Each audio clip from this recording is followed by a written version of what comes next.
Alright, we have a race today from Shanghai in the Radicals. Show you my setup real quick. It's nothing fancy. It's actually not that good of a setup. We're actually going to change it a tiny bit just to put a little more downforce on. My steering settings are here. And it's not that far from the standard. We're actually going to change it a little bit more also. Not the greatest idea to change that right before the race, but we're going to do it anyway. We'll just go backwards here because next to last row of the grid is right where you'll find me. So I did not have the greatest qualifying. See if we can rectify that a little bit in the race itself.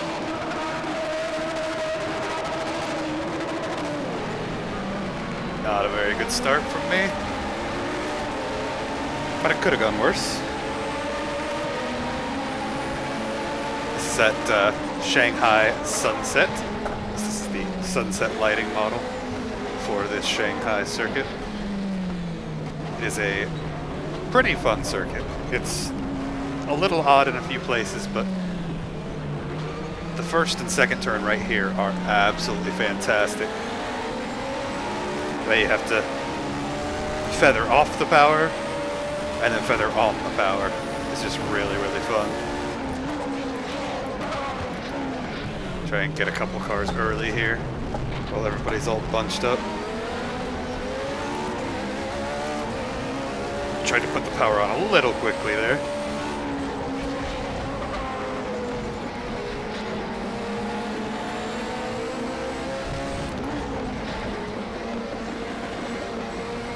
This sequence is also really, really neat. Although the AI tends to take it much better than I do. The AI is on adaptive, so I have no idea what setting it actually would be equivalent to.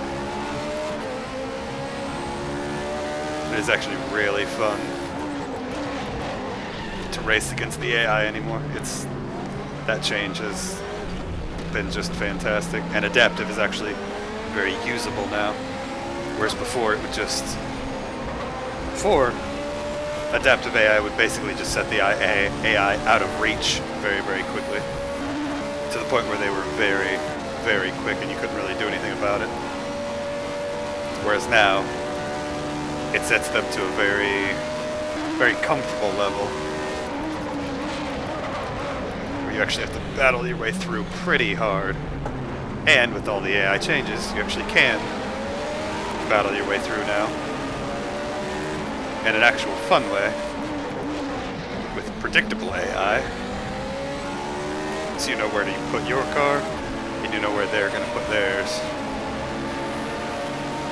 We're in the draft here, which is awesome, and here is my favorite part of the circuit right here. Just scrub off speed. You continue scrubbing it off.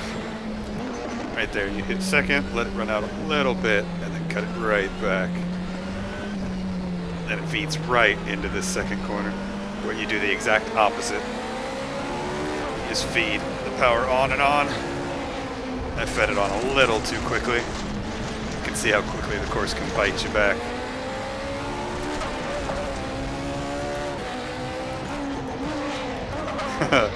AI flashing its lights there. Did not like the way I re-entered the track.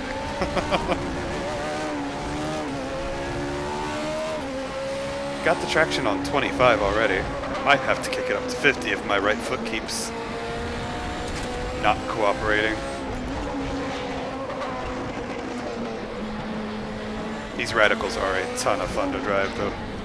I think they're a very underrated series within Raceroom.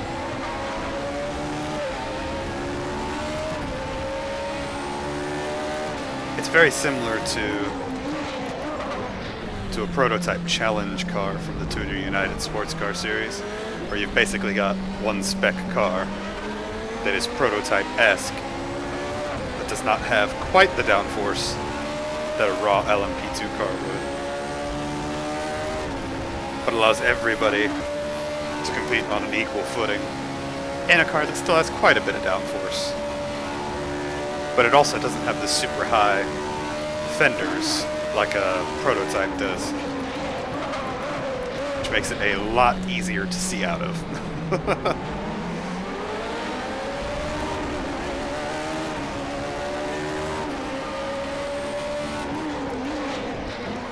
This turn is also really a lot of fun, because you can use all of that runoff area, but if you get over that curb, your car is almost just gone. Here's the turn where I try to make up a lot of positions, but as the tires wear, it becomes harder and harder to actually make moves around this 1 and 2 complex. Especially here, because as your rears heat up, it becomes very tricky to accelerate off of that corner correctly. Yeah, I broke a little bit more than I was expecting, so I had to light up my front right a bit. Shouldn't take too much out of it though. The Shanghai circuit is actually really fun. This is probably my favorite part of the circuit right here. This left, right, and then a double left. I think this part is very, very fun. And it's very tricky because you go from one corner straight into the next for 4 consecutive corners. And all of them have their own little idiosyncrasies.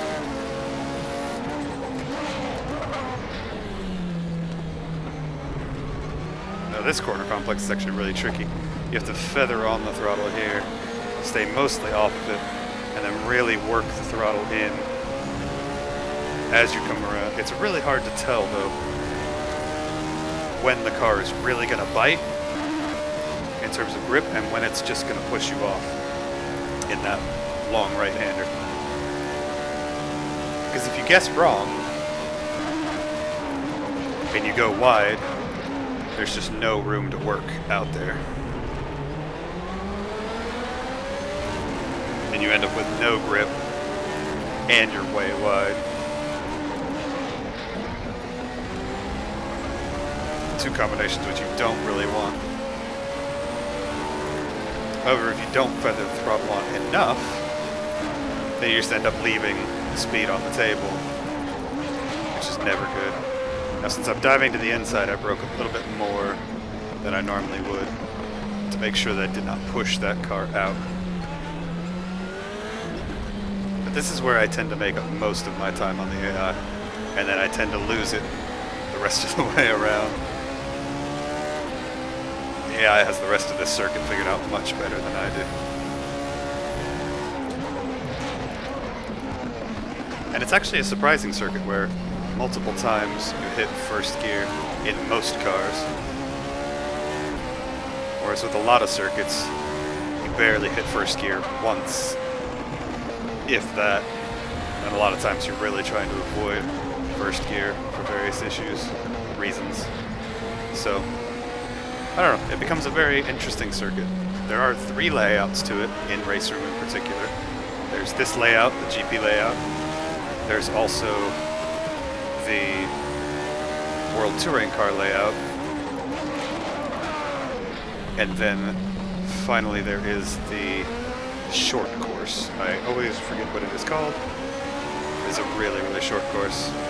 But all in all 3 of them keep the turn 1, turn 2 complex, which is one of the most important bits around this track in particular, one of the most iconic bits. And it's probably one of the most fun turns sequences on the track also.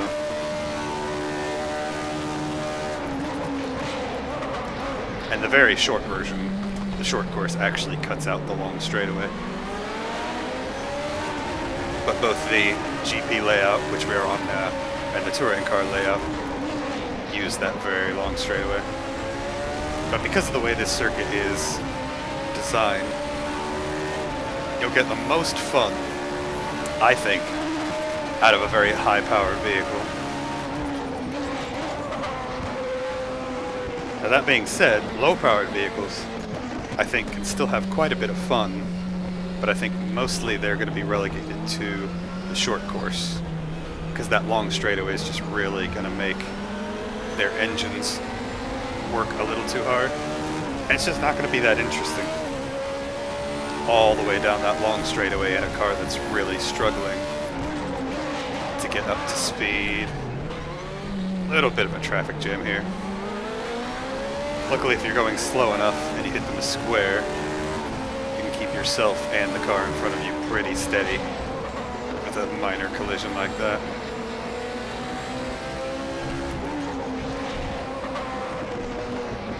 These radicals are just really, really fun to drive though.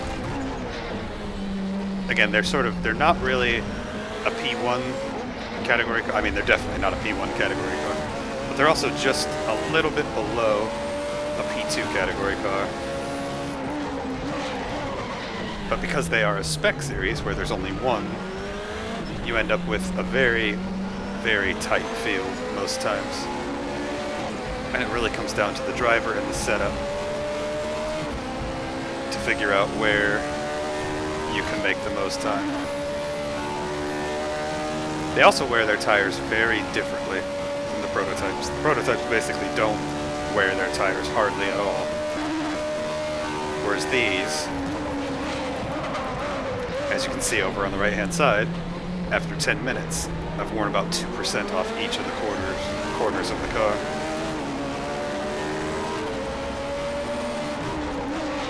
So it's definitely a car that will go through its tires. Which personally I like a lot more, because that changes the balance of the car as you go. And it makes you think about tire wear. And it also offers up the potential of pit stops. Pit stop strategies, always fun and interesting. So I actually got around a car on the outside that time. I have not done that very many times around turn 1. But I am steadily making up positions now that the AI is having to deal with its tire wear a little bit. And again, another of the issues the AI is dealing with is this giant train of cars. Yeah, I thought cutting across there would be quicker, but it's much, much longer. That was a very poor choice by me. Especially with only 3 minutes left, I really should have flicked it back around and taken the hairpin. But we live and we learn. It's one of those things where there's a couple corners where I brake much later than the AI. And there's a few corners where they brake much, much later than I do. But again, this is on adaptive, so it's set to such a position that it doesn't really want you to finish last. It wants you to have a big challenge, but the adaptive AI does not want you to finish last. So you should be quicker than most of the other cars in the race. However, they will challenge you at multiple places. And all in all, I do have to say, with the AI changes, the adaptive AI is just completely come to life. It went from an almost unusable setting to being a very, very good setting. And it also helps because now you don't have to flip the AI back and forth between different numbers nearly as frequently as you used to try and find a good middle ground. Now you just have a good middle ground in a setting. That's more how like I want to brake for that corner. You can brake really, really late going in and sort of break through the first part of it and then start letting the car roll off its speed. It's so tricky once you start getting loose coming out of turn 2.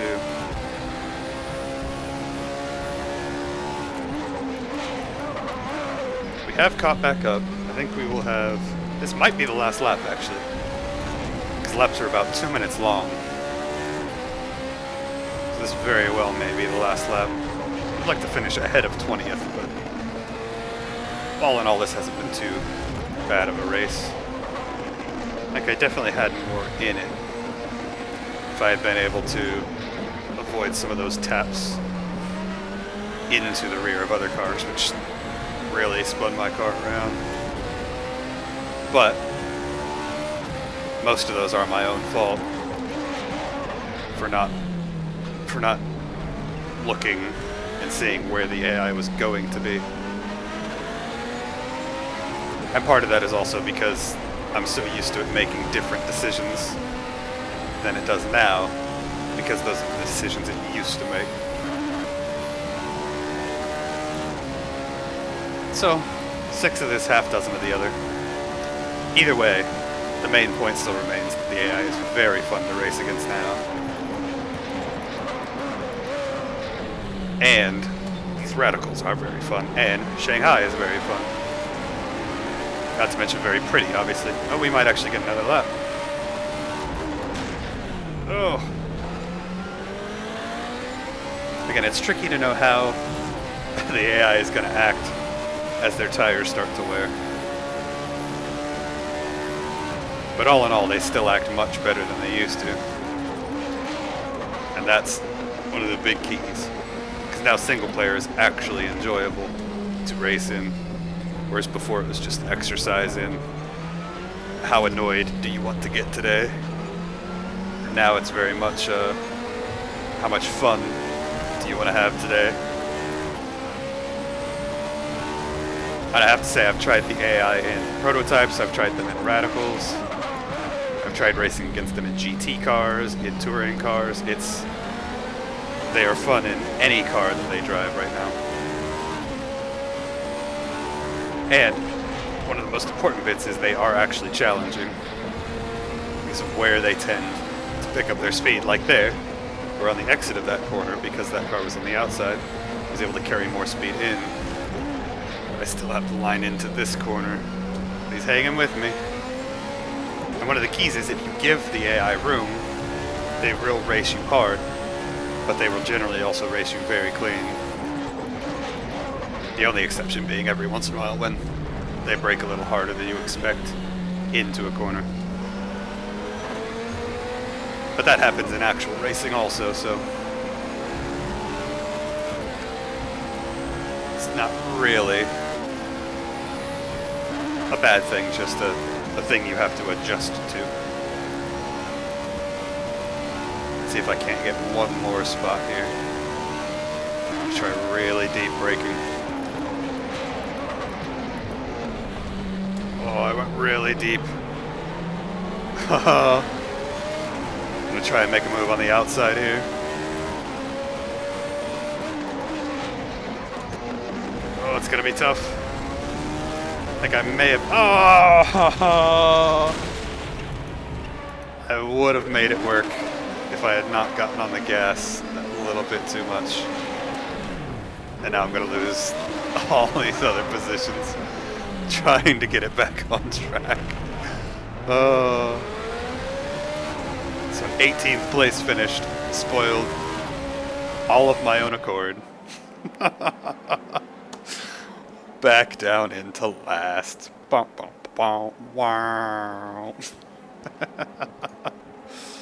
But still, very fun race. And hopefully you guys liked Shanghai. I'm glad I was able to show it to you. So, hopefully you enjoyed that very much. And as is always the case, thank you for stopping by. I will see you all later.